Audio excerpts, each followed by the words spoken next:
Can you tell our viewers what was the role of the CIA in dismissing the government? Hello and welcome to another episode of India and Global Left. If you are new to the show, please smash that subscribe button. Also consider becoming a YouTube member, a Patreon, or donate small amount given in the link in the description box. But the least you could do is to watch this show, like, share and comment. Today is a very special show. I have traveled 2,500 kilometers all the way to interview Dr. T.M. Thomas Isaac. Dr. Thomas is one of Kerala's most influential economists and political leaders. He is a Central Committee member of the Communist Party of India Marxist, a two-time former Finance Minister of Kerala, and an architect of several landmark initiatives in people's planning and decentralized development. As an academic, author, and public intellectual, he has written extensively on Kerala's development, public finance, and alternative economic policies. His most recent book is Kerala, Another World is Possible. And if you have heard about Kerala's success story, this book is a must, which I have just completed. And I'm going to talk about this book with Dr. Thomas. Dr. Thomas, welcome to India and Global Left. Yeah, thank you. Kerala has been in the news, particularly not just in India but across the world. And two most recent breaking news, if you like, is the elimination of absolute poverty and Kerala surpassing the United States in maternal mortality rate. And although it would be wrong to say that the Kerala model is a new buzzword, it has been going on for a long time. Dr. Amartya Sen wrote about it and many others. But more and more people are increasingly hearing about Kerala model across the world. But not necessarily everyone knows what this Kerala model is. So if you could just tell our viewers to set up this interview or discussion, conversation, how would you define the Kerala model?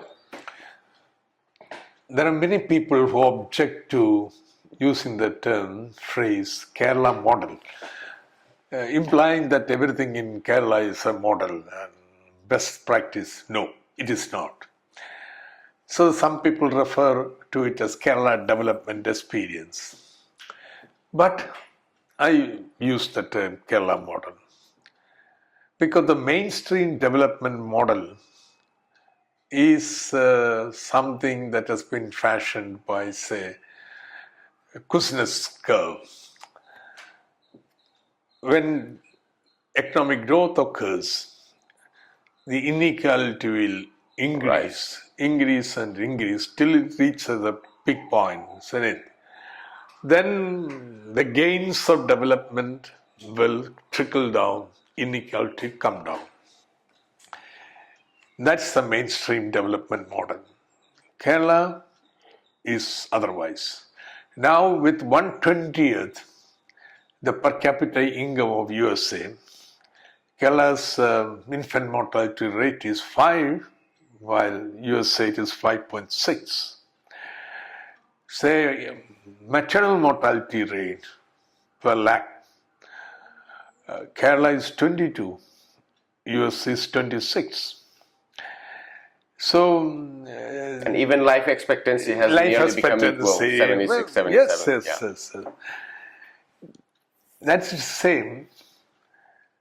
Even at the low level of development, even while the growth process started, Kerala adopted a strategy of redistribution. Now, these redistribution methods have been many. Most important has been powerful trade unions raising the wages to more than double the national average. That's a redistribution of income. Powerful peasant organizations forcing the government to implement land reforms, which is a redistribution of assets. And then the popular pressure forcing successive governments, starting from the pre-left period, from late 19th century, the social movements pressurizing the government to invest in education, healthcare. So much so, the basic needs of the poor people, ordinary people are met. People lead a life with better dignity, human dignity. So this is the Kerala model, the redistribution right from the start. But then there was a time, even I thought, in the 1970s, the ghost of Kuznetsov caught up with us because our economic growth was not taking place. There are many reasons for that, but it's not redistribution, but many reasons, other reasons for that. But now that is no more so, because the investment in human resources enable the workers in Kerala to go seek employment opportunities outside.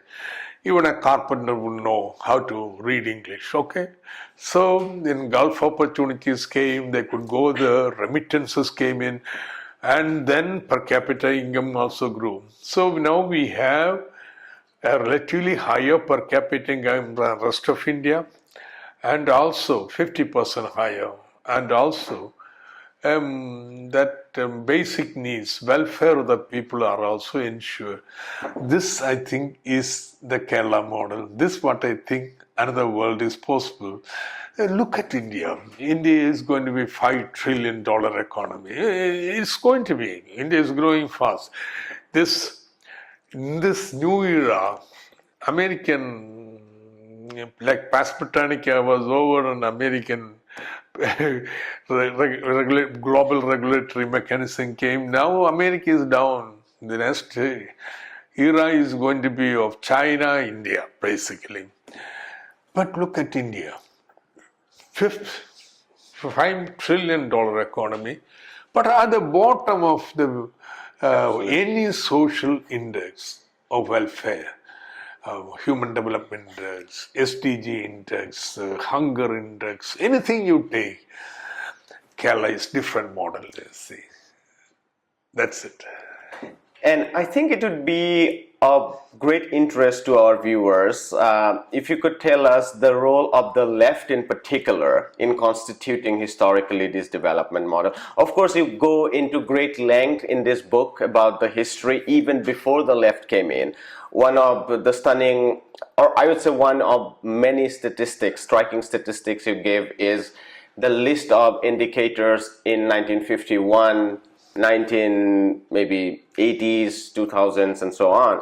And I couldn't but notice that when it came to literacy rate, Kerala had 40% literacy even during the point of independence, as opposed to just 16%. That's right. Nevertheless, the left played enormous role in land reforms, in expanding education, healthcare, in raising wages through collective bargain, etc., etc. So if you could tell our viewers what was the particular role of the left. Okay. Also, give us a little bit of context about what the political system in India is, because it's not China, it's not Cuba. It's a very different system where the left is and has played a role. I think that would be a great insightful insight into our further discussion. The left in Kerala emerged in the political scene in the late 1930s and 40s, becoming a hegemonic force in the 1950s. The history doesn't start with the left. It predates the left. You see, India was a caste-based social system. And there were whole large the majority, preponderant majority of the population, the lower caste, were denied education, healthcare, right to property, and so on. So, in the late 19th century, big social ferment, every caste, there were reformers preaching to prepare Kerala for the new age that is coming. And it was very powerful among the lower caste. That is the specific feature of Kerala Renaissance, that even the lowest caste, they were also mobilized. In 1908, the outcasts in Kerala, in Trivandrum, this area, struck work. That's the first strike of agriculture workers in Kerala. They refused to go for months to work the fields. Do you know what was the demand? Not higher wages, right to enter the school, you see. Even before the struggle to enter the temple. Right to the demand was. So that is the peculiar nature of the Renaissance. And the left, when it came into existence, unlike many other parts of India, they were actually involved in supporting the lower caste movements. But they are also very actively organized on class lines. So much so, later these lower caste activists and so on came over into the class organization. That's the basis. You gave one of the statistics of the electoral base of the left along the community lines, and 63% of the Dalits voted for the left, right. And 53% of the Izavas and the other backward community, as opposed to 26 or some 30% of the upper caste. So left carried forward this legacy. The first left government, communist government in 57, I have a book on this government, right. How it was dismissed by CAA involvement. It is published by Monthly Review, toppling the first government, CAA, and struggle for social justice in Kerala. So 36% of the budget was on education. Because northern Kerala was educationally backward, these social movements were very dominant there. And therefore, this was the British. That was directly under the British. This was directly under the native kings. The kings, Kerala was like a European feudal society, small principalities. Then these two powerful kings in Kochi and Thiruvananthapuram, they annexed everybody, made into a central king, killed off all the other chieftains. So they needed a social support. Therefore, they made the richer persons the landowners. A new class of landownership came. They became the social base for the social reform movement in various societies. And missionaries also added their little firepower. So, this northern Kerala, under the British, when the British came, they brought back the old landlords who were deposed by centralizing agencies or invasion by Tipu, a ruler from northern the Deccan. So, British brought back the landlords. And therefore, the kind of social movement which became very active in southern Kerala didn't take place there. So first thing this government does is to bring up northern Kerala on the same plane, southern Kerala, invest in education, the highest investment ever in history. That's the biggest. So left carried forward the legacy of social reform movement. Plus, its trade unions raised the wages. Plus, its peasant organization brought in land reform. And that transformed Kerala. See. So this is the contribution of left. So much so, there's a left hegemony, I would say, in the state. Even the right party, the Congress, is not that right as the northern Kerala, northern India. You see, everybody in Kerala will have to take some variant of socialistic position. That's what I call left hegemony ethos. And therefore, the caste also. The land reforms undermine the entire caste economic base. And powerful social movements also. The egalitarianism comes with the left. Therefore, this is one state where caste influence is the least. I don't know the caste of many of my comrades with whom I have worked for long. Only when election comes, then you look at caste equation. Oh, he's that caste. Otherwise, you don't care. So this is just not welfare of the people, but also you have a more egalitarian ideology hegemonizing the region, the culture, everything. So I think that's very important. Just to go off the tangent a little bit about the dismissal of the 1957 government in Kerala. It is my intuition that most people in India doesn't know the role of the CIA. They see that this as the Nehru government, the Indian central government dismissing the provincial government. But we have been covering CIA-led coups across the world, and this is the period of 1950s. Iran, Guatemala, and Chile and others were yet to come. Can you tell our viewers what was the role of the CIA in dismissing the government? CIA was established after the Second World War. And before that, India was under M16, British intelligence. But it is very surprising, from early 1950s, Kerala was in the radar of CIA reports. Security Council reports are there is something happening in this place. So they were the first, CIA was the first to predict that Kerala may become go red. Because everybody is suspecting Andhra and so on. Right. But Kerala, because of the Telangana movement. Telangana struggle. So they were closely monitoring Kerala. And when they left one in Kerala, they were extremely afraid of a domino effect in other states in India if Kerala succeeds. And things became complicated, but Nehru was, whatever his limitations, a Democrat. He did not want to undermine the new government in an illegal manner. So formally, after the government came into power in 1956 itself, the president authorizes covert operation against the Kerala government to bring it down by any means. So the interference was one, outright financing it. We don't know exact amount, but now it's certain they were financing opposition. Including churches and so on. But one doesn't know.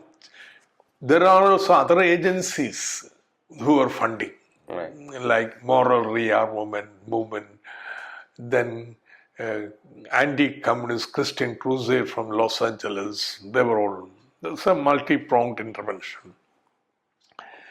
The strategy was drawn from Guatemala, that, and even British Guyana, intensive propaganda.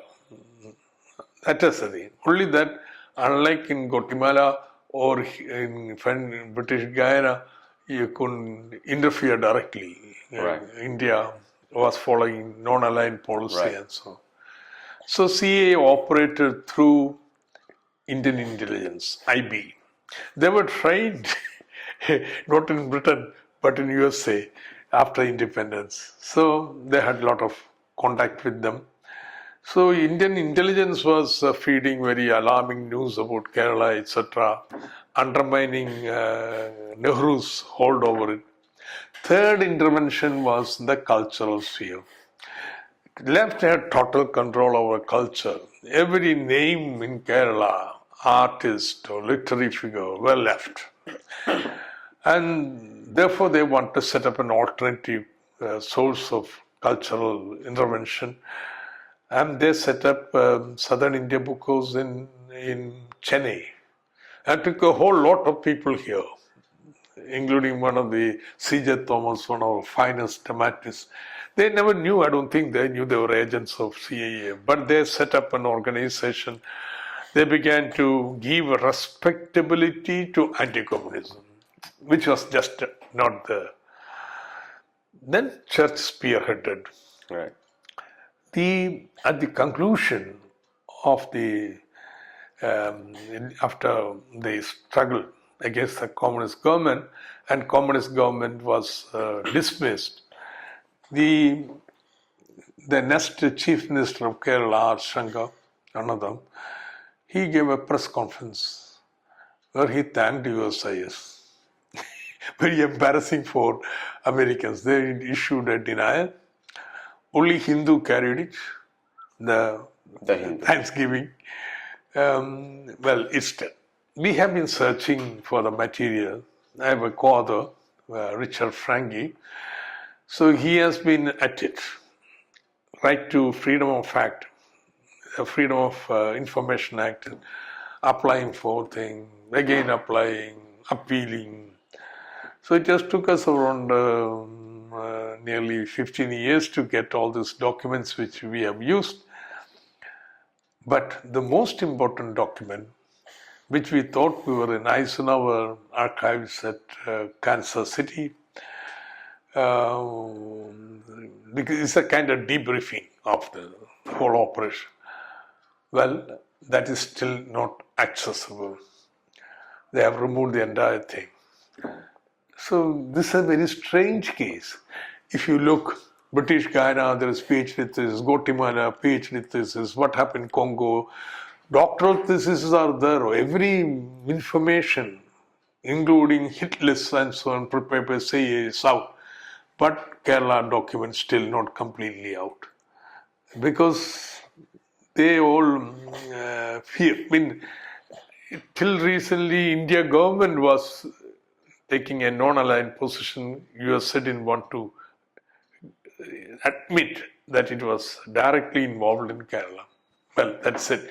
But the big distinctive feature of Kerala is after the CIA intervention, like Indonesia, left was finished. Congo, left was finished. Iran, left was finished. Guatemala, then years later. But Kerala, left was could not be finished.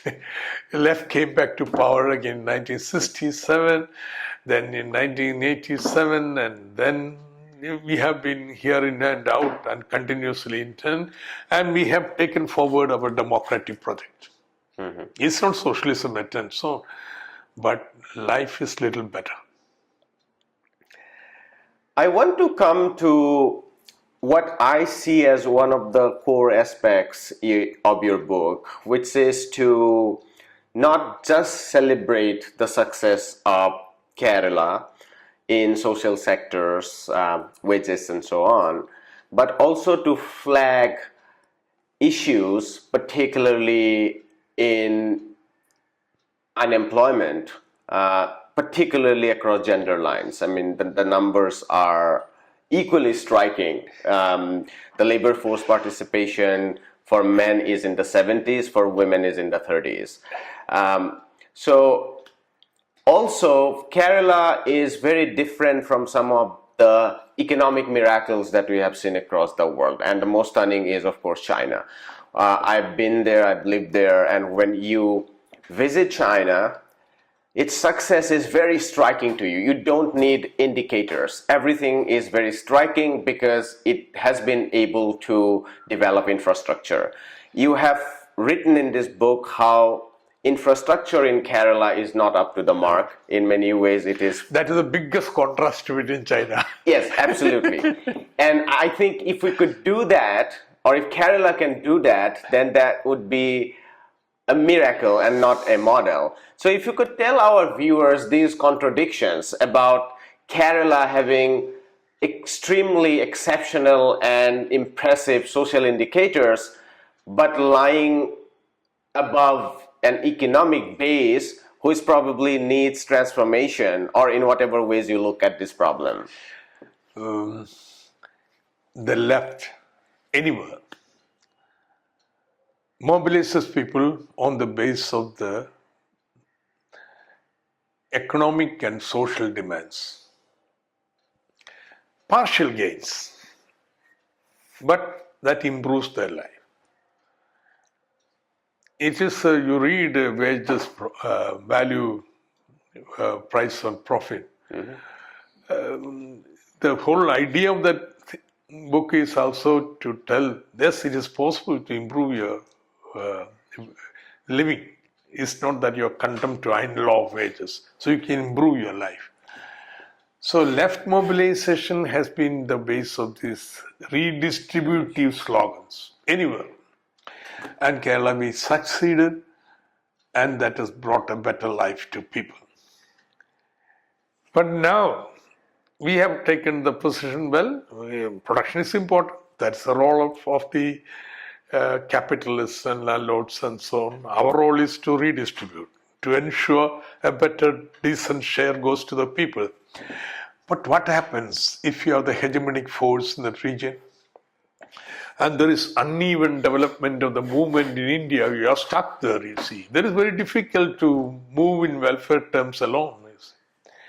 Not only that, now everybody is educated, everybody lives to 80, then new challenges appear. The job roles of the parents are not more accepted to the educated. Right. They won't work. Kerala has the highest unemployment, just as you said, but Kerala has the highest in migration in India. One of the states, 4 million people are working in outside because educated won't work in the traditional jobs and so on. They want, their expectations are much higher. There are similar trends we are seeing in China as well. I mean, generation before, the strategy was to transfer peasants into industries, and they tapped into the global market. The problem, however, is that from 2000s onward, unprecedented number of people went into universities and colleges, and now many from those families don't necessarily want to go to Foxconn to work in the assembly line. Precisely. China, the great success of China is that they could make this transition. Right.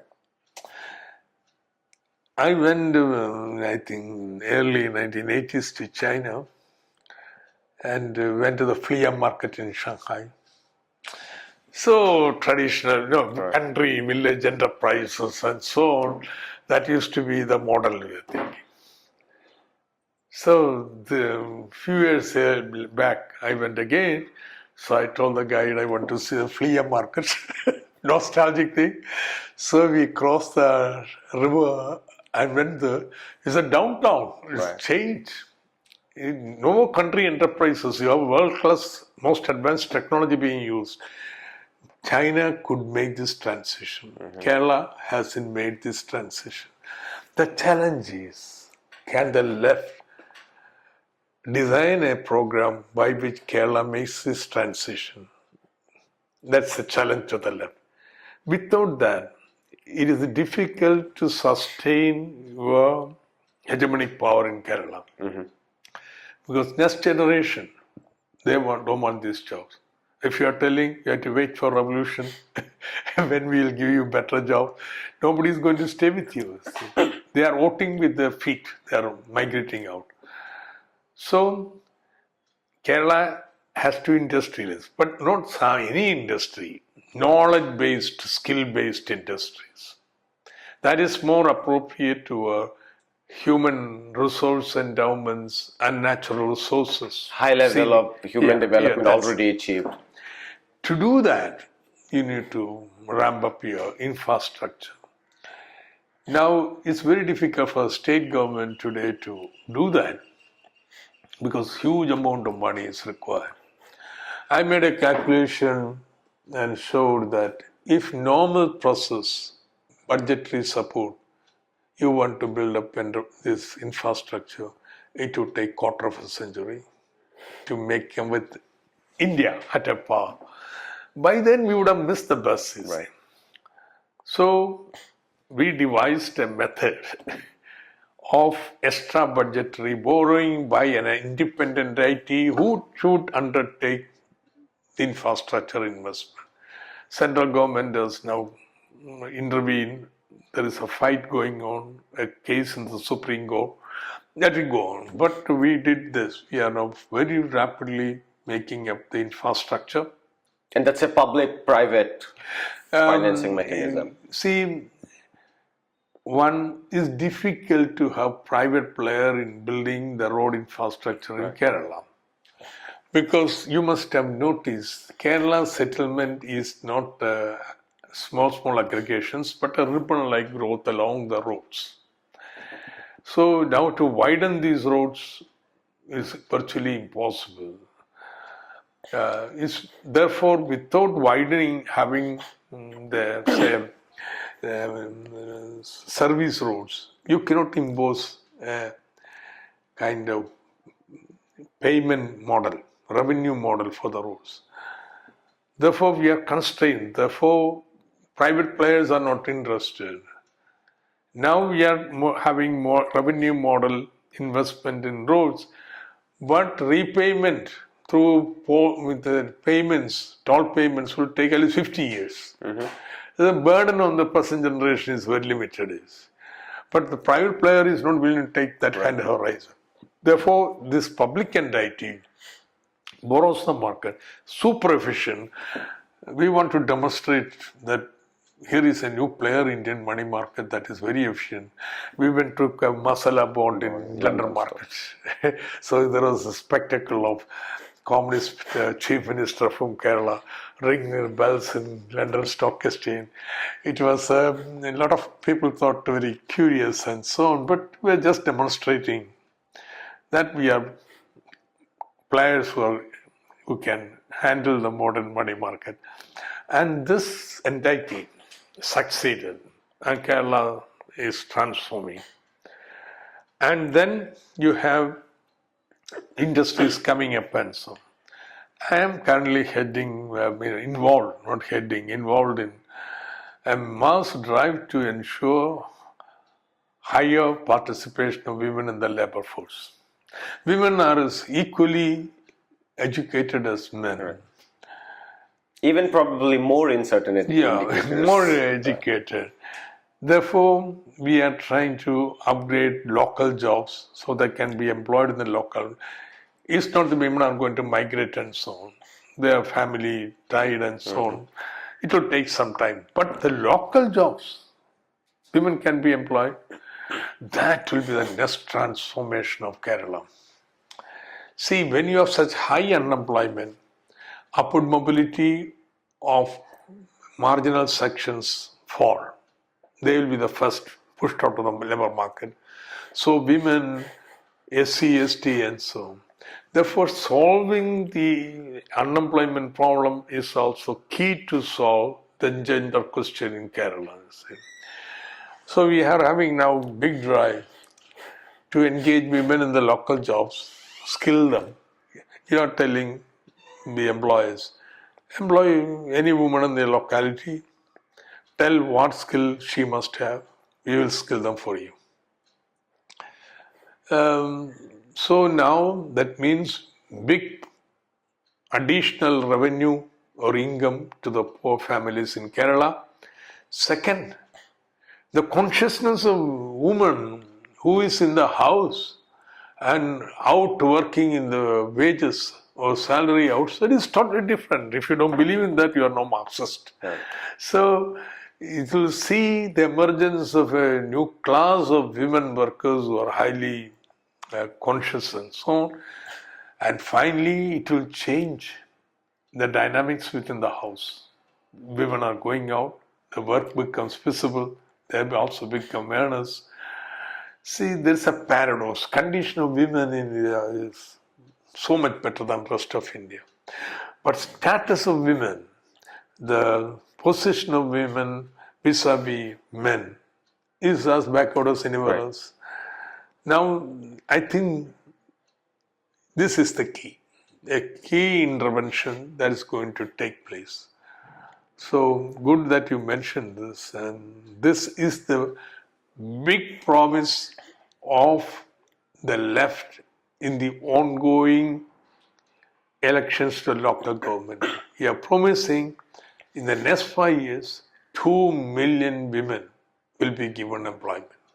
And that will change the local economy, that will change the family in Kerala.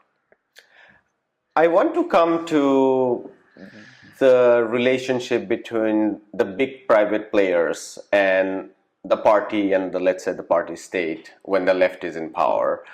Of course, there is a massive propaganda, not merely recently, but has been going on for a very long time, that wherever there is communist or communism, there cannot be any private players.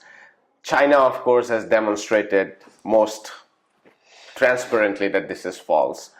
But if you could tell us a little bit about Kerala, because obviously historically there is a weakness in terms of private capital if we compare Kerala to other parts like Gujarat, for instance, which has had a much relative surplus private capital, which goes partially into infrastructure and other forms of investment.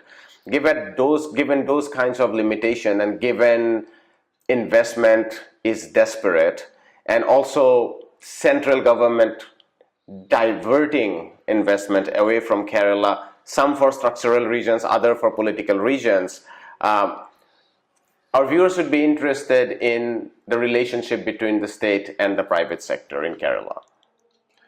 Well, Kerala is industrially backward not because trade unions, but because of weak entrepreneurial class.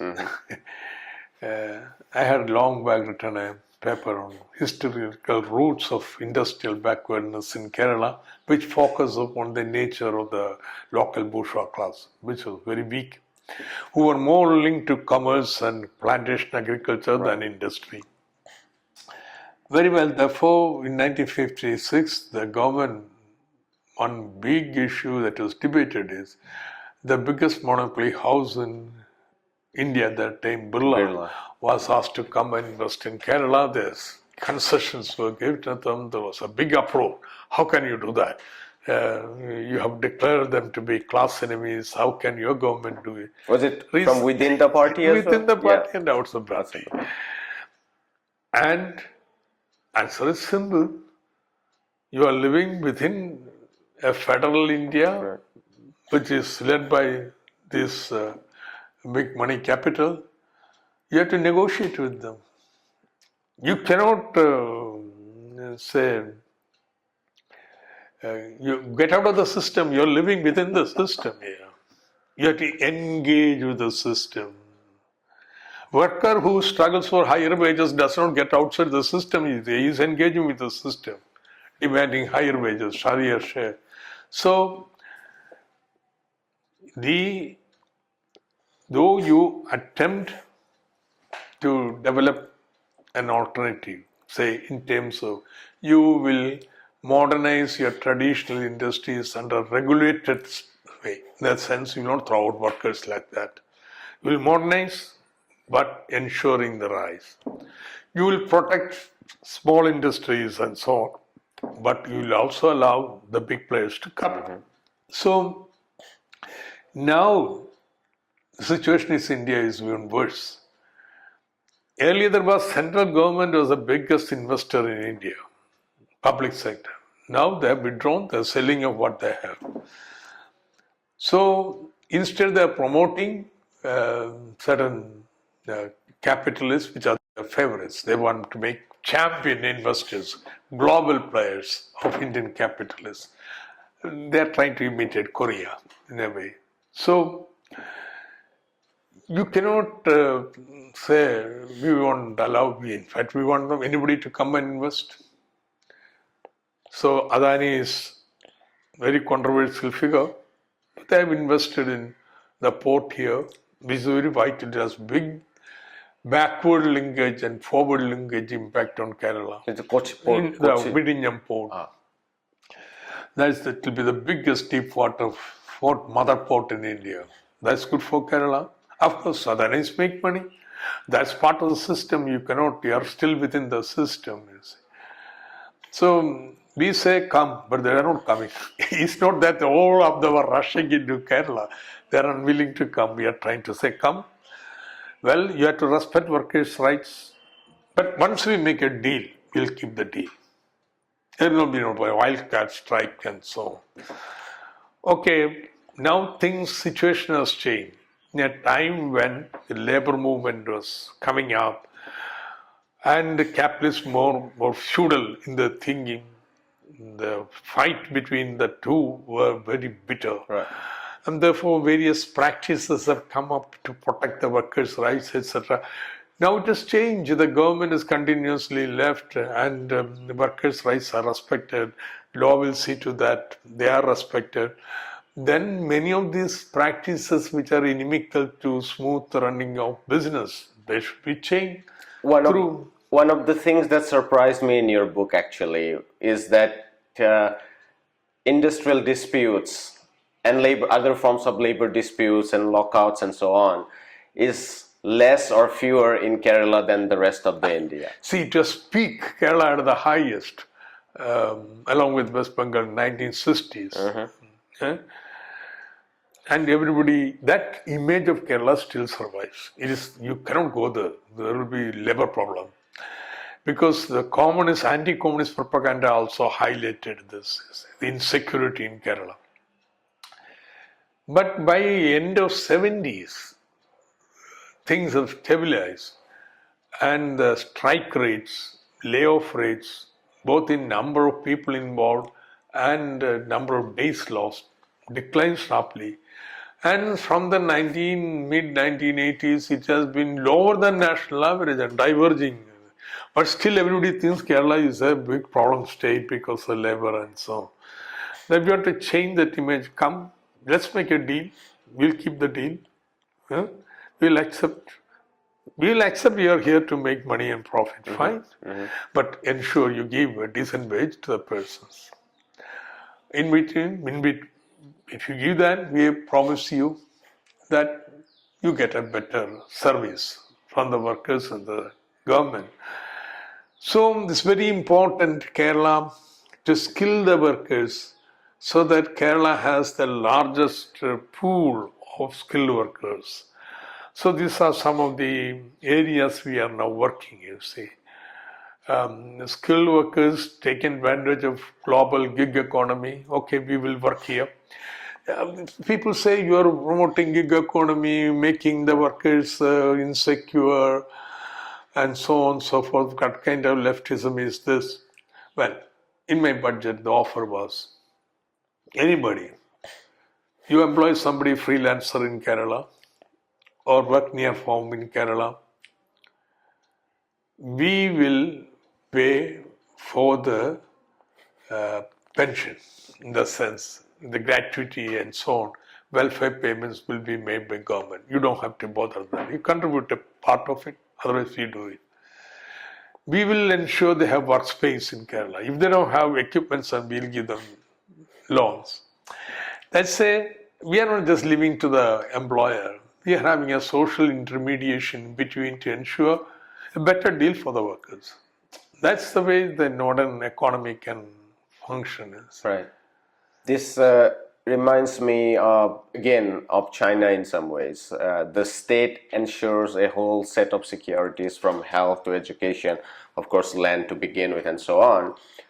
And they have allowed these big platform economies to run where arguments can be on both sides. It is true that they work very hard, work hours are longer, very sudden, very erratic. Payments are not what it should be. China has become very costly. So even if you have ensured a whole set basket of social securities, the rest of the cost of living is still very high and often not adequate. I have spoken to party members within the CCP, and some of them are not happy about these big platform economies. On the other hand, from a consumer perspective, it's very hard to think of life without deliveries. I mean, I came here, I reached here last night, and I'm living in an Airbnb, and there was just nothing in the kitchen, so I had to get groceries, and I just had to use this platform as a leading as a top economist, and particularly from the left. I'm curious to hear your thoughts about this platform economy. Yeah, the indispensable nature of the platform economy in the historical time we are living in, on one hand, and the problems that it entails, particularly from a left perspective or workers' perspective on the other hand. How do we go about Why do you oppose platform economy? The reason is it isolates the workers from each other. They are not collective labor. They're all individuals, all becoming a service provider, independent. Now, the platforms can be used for aggregating the workers, aggregating the producers, you have platform cooperatives of small producers, which I think is the way we are going to deal with the contractors, the contract agribusiness.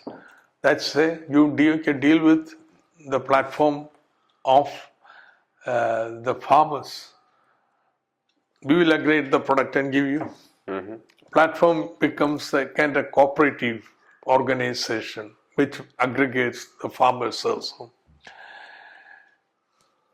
And next time you come, you will have local service provider on platform. Every ward in Kerala would have 2 delivery persons. Anything from any market, any shop you want, they will be delivering to your house. And also products of small producers, not only big mall, but small producers, hotels, and small hotels and so on. You like that? We will service you. There, a level playing ground for small producers. There are so many self-employment units of women in Kerala functioning under Kudumbashree. Now they find it difficult to compete with big mall and so on. Right. But now there will be information available about the small producers. You want the food that's delivered to your house. You want from the product that is delivered to a house. So every local government, it is not going to be a state level platform. You see, every local government would have a platform one service and say delivering goods to households, delivering technical services, repair, maintenance, and so on. Every local government would have one body team delivering that. You will have health service teams. So these are all platform run. But you are not separating the people, you are bringing them as a team. And how confident you are about the competitive nature of these small players within that larger digital economy? I'm asking this because the big players, the big private players, have enormous budget for marketing. It has enormous budget to know how algorithm is turned to its favor, how to get visibility, etc., in advertisement. And the small platforms, even though theoretically they have the right to be visible on the platform by registering themselves and so on, they tend not to reach the customers. So effectively we hear about a few players when we are thinking about the platform economies, but you are saying that need not necessarily be the case. Well, there is something called local pride. See, Kerala is one of the states not one of the states in India where the kind of democratic decentralization has been pursued to very high levels. So there is an element of local pride, our food, our products. So you say, now you don't have to go and have a search for the source of material that you're getting from that national delivery platform. You know, this is this farmers, that person, this person. Your local shop, you want food to that local shop, that is brought to you. So I think because it is linked to local governments, it would support base would be the local pride. Secondly, we are hoping to build a movement, social mobilization for this. You want to employ 2 million women in 5 years. Total employed women outside the house will be 2 million, double the number of workers. So you need to have a social movement. You have got a big organization of women neighborhood groups. They are going to be all involved in this. That will generate a movement. movement has its own creativity. We will give them a run for their money here. All these national platforms. I think that this will be viable. So, well, it's a free world. Somebody wants to have, say, for example, we are going to have a Savari ride platform instead of Uber. Now, that will have to be competitive. That will have to be efficient. That you have to guarantee. Mere local pride won't do. Right. If they are not efficient, nobody is going to go there. But, we can learn fast. That's a good thing about technology. Maybe in the lead, but we can learn faster. Right. I think there is a general consensus among most people in the left now that letting that competition is not bad. I mean, you cannot run inefficient units just in the name of protection. I think that has been a developing consensus now, which has got some stability. I think people like me still have skepticism when it comes to the digital economy, given how they operate. So if we are talking about steel industry, I think people like me are already among those who say that just in the name of protecting workers, you cannot keep on sustaining units that are completely uncompetitive. See, these kind of steel industry and so on, they have economies of scale. There's no point in having, like in Mao's time, to have backyard furnaces to make steel. Right, absolutely.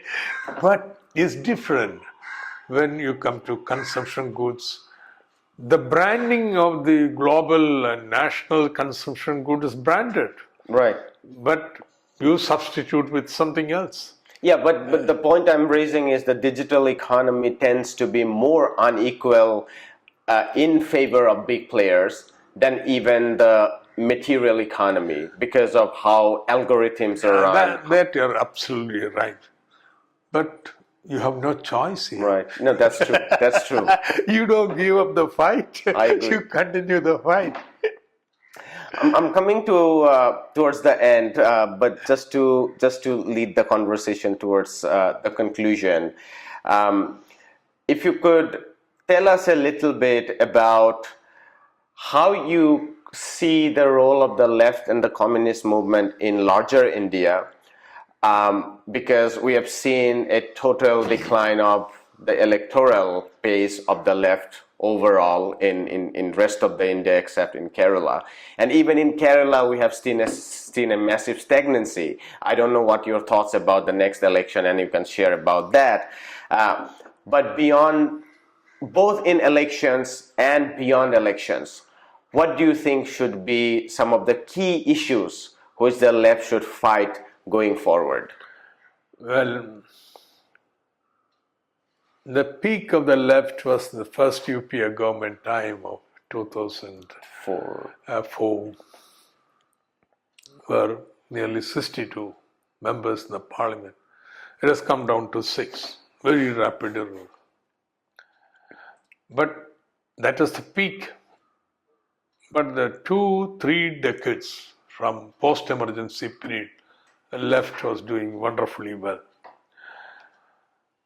There are many reasons. One, collapse of the socialism in the euro, you can say, finally is catching up with you with the globalization and so on. Your recruitment from younger generations are declining. And 2, the kind of communal polarization you are not succeeded to prevent. And caste, we are a class-based organization, but this identity politics has really undermined your challenge. And your left governments in Bengal and Tripura fell. Well, Tripura, I think it was a misjudgment of the challenge from BJP. But the BJP in power is ruthless, doesn't allow opposition to function. A change in central government would bring back the fortunes of the left in Tripura.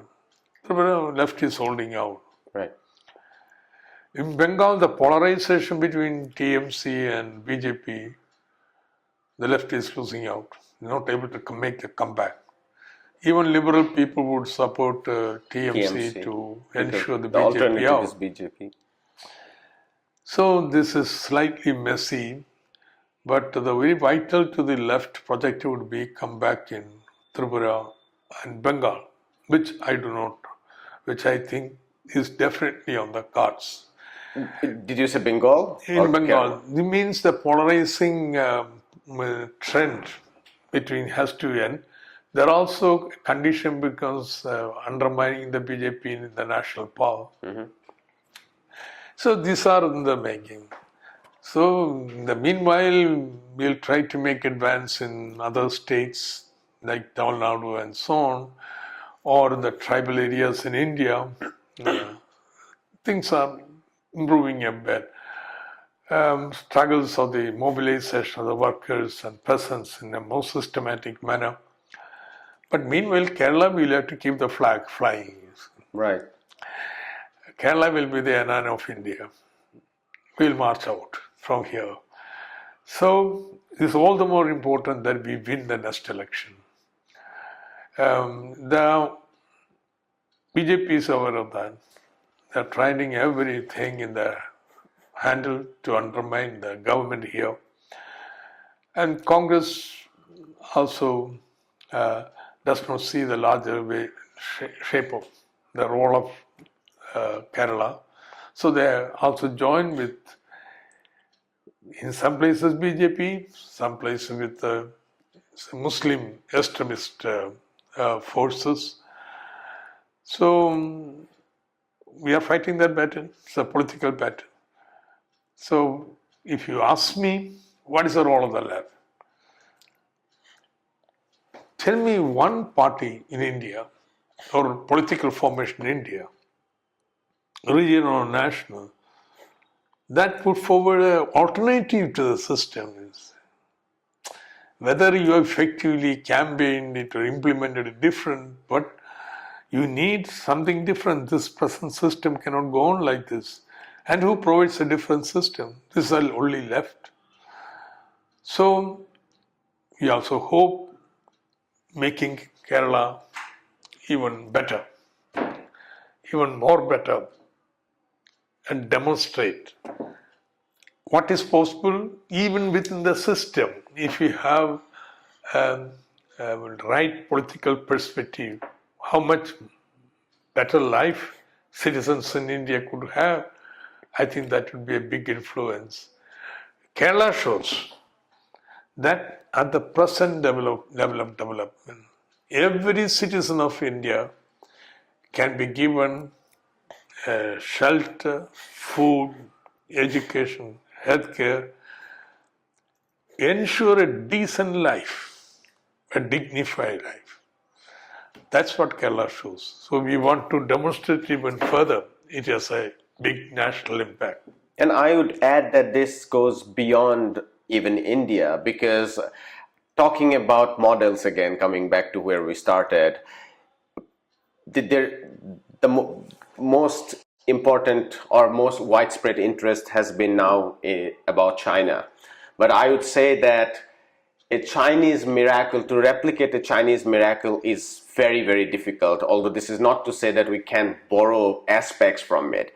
But this happened within a global historical conjuncture, tapping into global circuits of finance and investment, also within the larger regional network of East Asian capital flow, more and more literature coming out on that, which is not necessarily the case for South Asia or Africa and so on. But Kerala, by showing that you can redistribute resources and it can ensure basic necessities within even a not so high productive economy, while it's true that we cannot limit ourselves on that, at least that can be ensured across the world in places like Africa and Latin America, isn't it? Yeah, right. I think there is a lot of lessons to be learned from the experience of Kerala. And Kerala has to learn from others also. Right. Say, for example, democratic decentralization. What it can contribute to deepen the democracy. There is no future of the socialism with the democracy. So you have competitive democratic politics in Kerala. That has not prevented Kerala from decentralizing, accommodating different views, but it still keep your hegemonic power, or what education can do. There are many places in India, in the world. The nearest to Kerala would be Sri Lanka. So I thought these two places learn lessons from each other, much more deeper way. So each place people know best what is for them, but nevertheless it's important to learn from each other. I also forgot the most important, or at least most important in terms of the viewers sending questions. They said that we should ask you about ASHA workers' apprehension about Kerala's official declaration about absolute poverty. We know that in Kerala, tribals and fisher folks have been left behind, and they are the economically most backward, if I can use that word under quotations. What do you make of the criticism that this official statement about eradication of absolute poverty still excludes people? So you have two questions. One is ASHA workers. This was an embarrassment for the government that a section of the ASHA workers, very small section, of course with the support of the entire opposition, was on strike before the secretariat for a prolonged period, demanding 21,000 rupees. Now it's a central government program. When left came to power, the payment allowance was 1,000 rupees. Now we have increased to 8,000 rupees. But despite of that, they have gone to a strike demand 21,000 rupees. Now it's not just ASHA workers. There's Anganawadi workers, mid-day workers. Then there are a whole lot of Sarva Shiksha Abhiyan central scheme workers, whom all state is paying a very substantial amount. Raising this amount to 21,000 would mean you will have to pay all the people. You cannot just do the 21,000 for ASHA workers alone. And government is in very severe financial strains because central government is going out using every technique to. What's a kind of financial embargo on the state government? So couldn't accord to that. Despite that, now we have increased all scheme workers by 1,000 rupees again. So that is a politically motivated strike to embarrass the left government.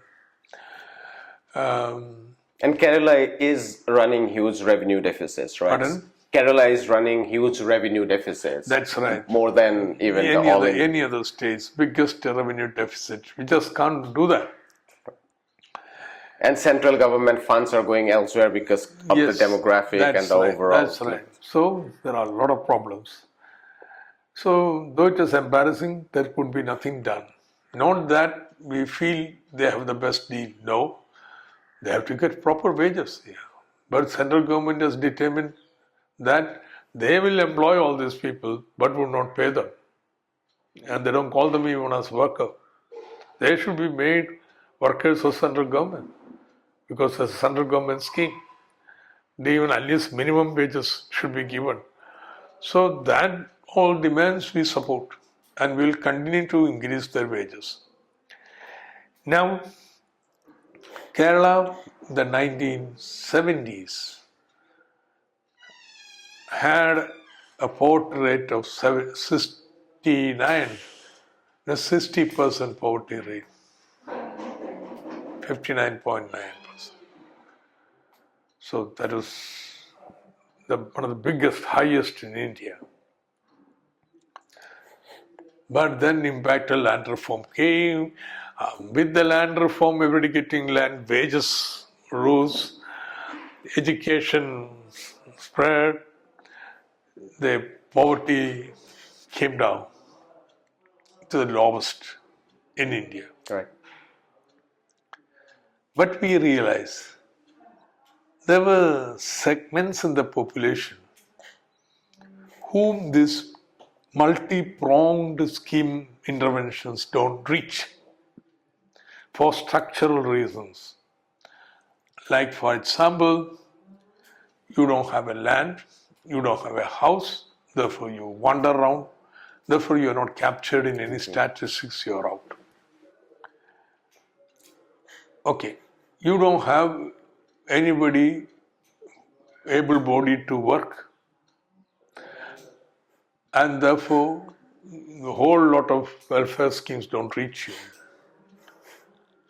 You have female-headed households where nobody has a job, or some people have chronically ill, and so on. The normal development process for various structural reasons, they are outside it. So, through an iterative process involving people, not survey, everywhere people sat, everyone discussed, debated, they made a list. Then, based on risk factors, there's objective assessment also. We identified 64,006 families. So then, micro plans were prepared for each family with their participation. What should be done to lift them out of poverty? Some people with no able-bodied persons to work, they should be given free food. They should give them free shelter. If they don't have a house, then rent a house and give them the house. So next generation you teach them and so on, so that they get a job and they move out of poverty. So each family has a micro plan.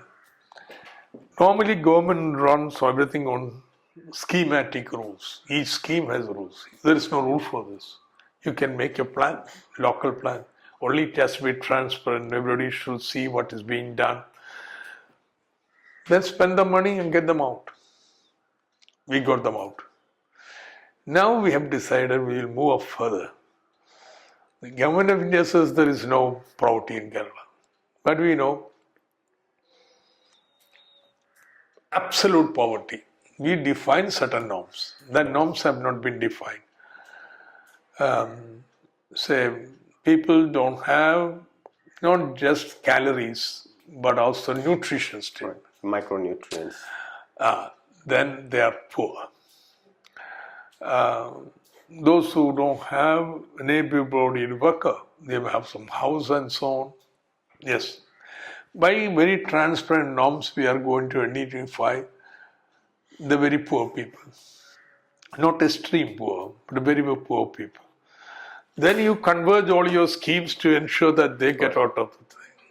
And if they, additional funds, you provide the additional fund. So we will have to claim, we can claim that we have removed absolute poverty. There will be relative poverty, that of course, that will be there, even under socialism, relative. Absolutely. But the absolute poverty, the Marxist theory of surplus value, you have absolute exploitation and relative exploitation. So we'll put an end to the absolute exploitation. There will be relative exploitation in the new technologies and so on. But we are going to ensure that nobody in Kerala is poor. My final question, I promise. I wanted to ask you about this allegations, sometimes friendly allegations from leftist people in media that leaders and thinkers within the party are either not accessible to journalists or they do not understand the age of internet. To put it simply, you would see leading figures within the right going to places like podcasts, which draw millions of viewers. We have some occasions from the left doing that, but we haven't seen left leaders and even left podcasts actually exploding in India. I wonder what your response to that criticism is, given we know that if the left has to galvanize the youth, and of course what the party does on ground involves substantial number of youths, but as you know, in India, the problem is that the reactionary element has very successfully captured the youth, which is, and this is my reading, I don't have an objective data, but this is a distinction between the West and India. In the West, you generally see that the progressive element is the younger people, whether you think about Palestine, whether you think about class-based issues, generally the young people are on the progressive element. In India, I'm not sure. I mean, many of the youths are so reactionary that, and the right-wing surge that happened in India since 2011, 2012, captured the fascination of youth. So, and you have written about the emergence of the new class, the new middle class, and there is a necessity to capture that new middle class, right? And I think a segment of that has to do with the internet, the new digital age, social media, and so on. So to put it simply, how can more party leaders and thinkers like you be accessible to small journalists and podcasters like me? Did you feel that I'm inaccessible? You were accessible. I'm very accessible. But you know, the left leaders are accessible to people. But the tradition is that, you know, you don't do too much of media Right. protection. That is traditionally considered inappropriate. Right. But world has changed. Everything works on images. The images make and unmake you. And it's very important, left image and left leaders image are appealing to the people, particularly younger generation. So left will have to learn to work with the new media. But there is something terrible happening. The mainstream media is entirely captured by the establishment, totally. Never has it happened globally or nationally in this manner. Now with the interlinkage of different multimedia system, economies of scale matters so much. Right. You have no chance to compete with them. So therefore it's very important to look at new media, social media, where also these platforms are controlled by multinational, but still there are free software and so on. You can create still areas where you can operate.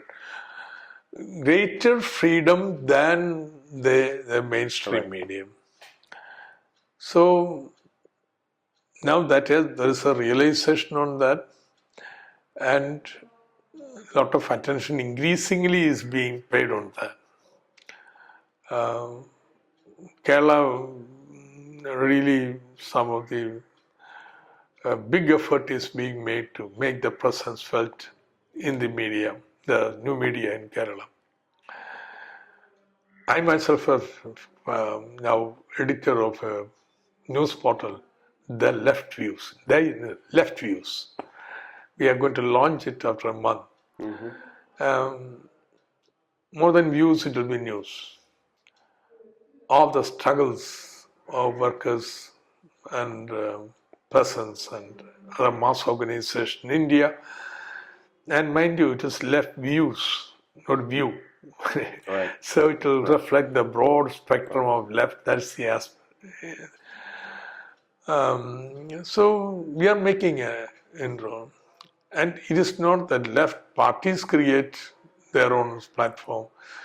It is important to ally and support any independent media. Any independent media, needn't be left, is very, very, very important. And I think it is an important role of the left government also to support such media. Say, local channels. In Kerala, local channels are also content creators. It's not just transmitting mainstream channels. So all this will have to be supported. All this will have to be supported. So it's important to realize that communication system has totally changed. Absolutely. The left proved to be the best, the most advanced communicators, say in the 50s, 60s, and 70s. Now, all the methods have gone,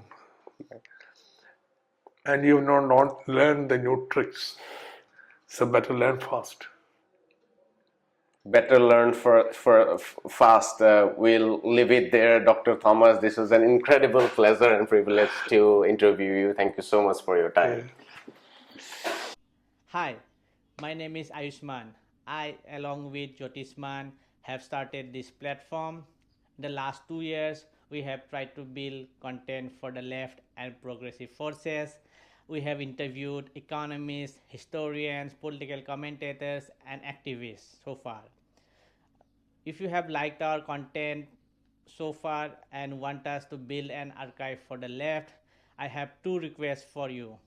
Please do consider donating for the cause. Link is in the description below. Also, if you are not able to do so, don't feel sad. You can always like our videos and share our videos to your comrades. Finally, don't forget to hit the subscribe button.